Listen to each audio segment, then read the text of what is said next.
Hey there, BCSD third graders. Let's get started with the May 8th math task. The soccer club is going on a trip to the water park. The cost of attending the trip is $63, which includes $13 for lunch and the price of 2 wristbands, one for the morning and one for the afternoon. Both wristbands are the same price. Find the price of one of the wristbands and write an equation that represents this situation.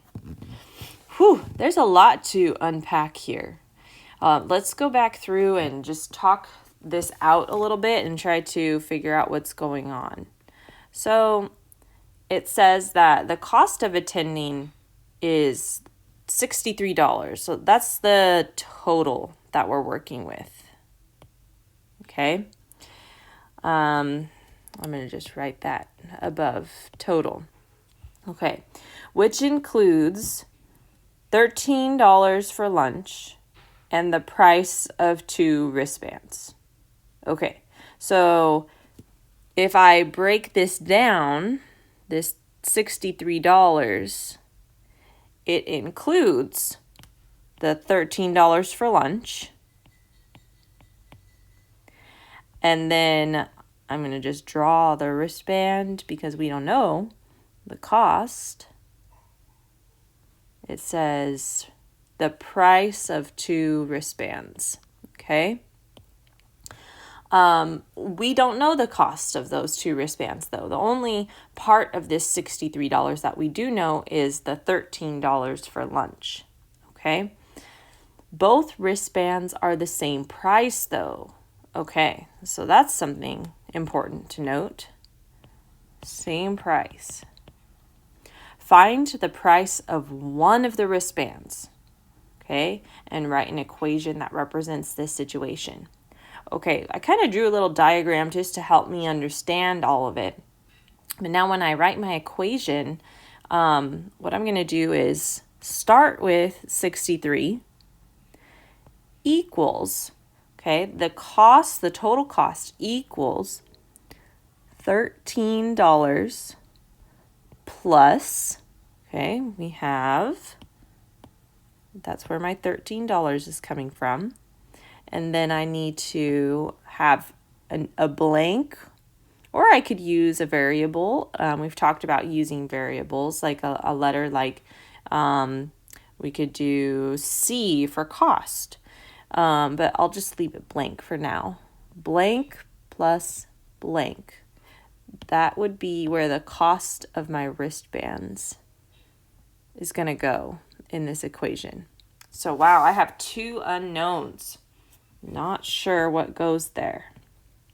Okay, and you may be wondering, how are we going to figure this out? Well, the fact that they're the same price helps us out a lot here.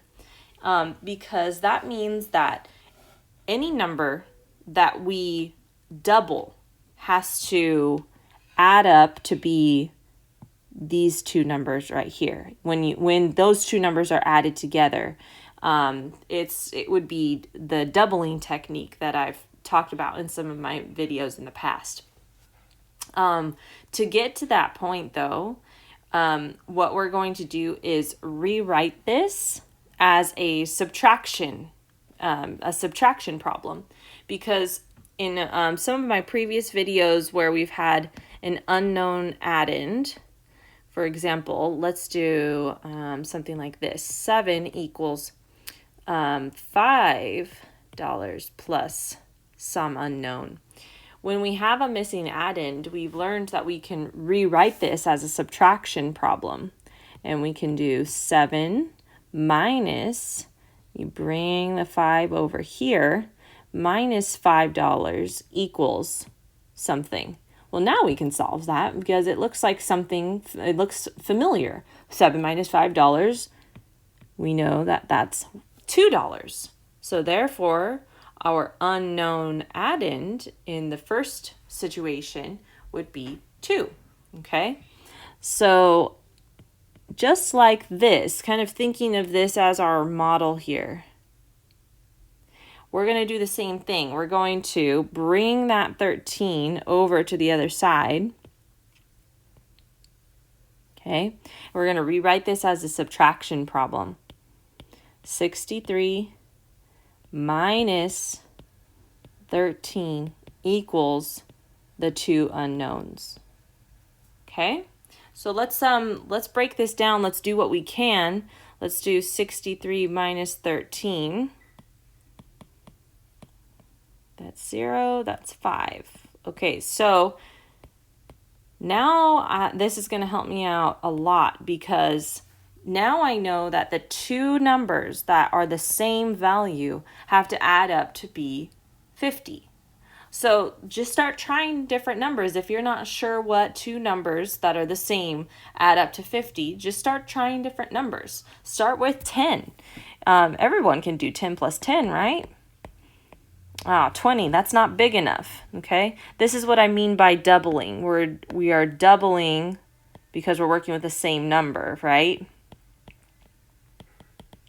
So double 10 didn't work. So let's go a little bit bigger. Let's try double 15. Nope, that didn't work. Okay, so you get the picture. We could try double 20. 20 plus 20 is 40. Whew, we are getting closer, but still not quite there. Okay, and finally, let's try 25. Aha! So, therefore, the answer to this problem, to my unknowns, cross this out right here, I need to have $25 plus $25 in the blanks there.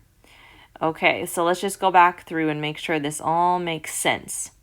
So the total, again, right here, should be the cost of two wristbands, which we know is 25 now. 25 and 25, we know is 50. And then plus the $13 for lunch should equal that $63. And when you add all of that up, it certainly does. That is correct.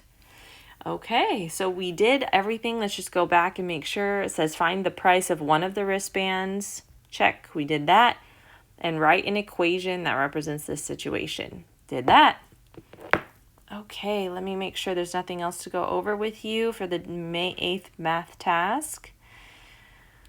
Use models to add. Okay, for models, you might want to make a hundreds chart and use your like ones, tens, and hundreds manipulatives, drawing manipulatives that might help you. And then let's see, Dory's farm has 468 apple trees and 224 pear trees. To the nearest 10, about how many apple and pear trees are there all together? Ooh, this is a good one for me to do with you, because this requires some rounding. How do I know that this requires rounding? Because it says to the nearest 10. Now, sometimes in a word problem, they're going to have you do addition or subtraction with rounding. This is a two-step problem because you're going to have to round the numbers first, and then you're going to have to add them together. How do I know that we need to add them together? Well, because it says right here, all together, okay? Another clue that you're going to have to round is the fact that it says the word about. About how many apple and pear trees are there all together. So for rounding, there's a couple different ways that you can do it. I like to show my students when they're first learning how to round on the number line. I'm going to do 468. Let's do that in purple up here. Okay, so for 468, what you want to look for first to round this number is you want to look for the neighboring tens. The 10 that's just below 468 and the 10 that's just above 468. The 10 that would be just below 468 is 460, and the 10 that would be just above is 470. Then you want to put your number on the number line where it lands. And 468 is closer to 470. And because it's closer to 470, I would round up to 470, okay? The number line strategy for rounding just kind of provides you with a nice visual, so you can see and you can justify why that number would be rounded up, okay? So that means I'm going to be adding 470 for, let's see, that's the apples when rounded to the nearest 10. Let's do the other number in a different color. Let's do green for the pear trees. And we're going to do the same number line strategy. So I've got to look for the lower 10 and the upper 10 for 224. The lower 10 would be 220. The upper or next highest 10 would be 230. 224 is about right there on the number line. You can even, if you need to count and if you need to put like little tick marks, like 221, 222, 223, you can do that if that helps you to figure out where to place your number on the number line. And then, of course, here's 225. Sometimes it is a good idea to at least put the midpoint. 225, because that can really help you figure out where to put your target number, in this case 224. Okay, so 224, since it is behind the midpoint, it is closer to 220, so this one's going to round down. So that means I've got 220 pairs. Now I'm going to do some addition and add them both together. 470 plus 220, that's 0, that's a 9, that's a 6, so 690. What kind of language does it use here? To the nearest 10, about how many apple and pear trees are there all together? Okay, so 690 apple and pear trees. All right, that's it for today. I will see you next time.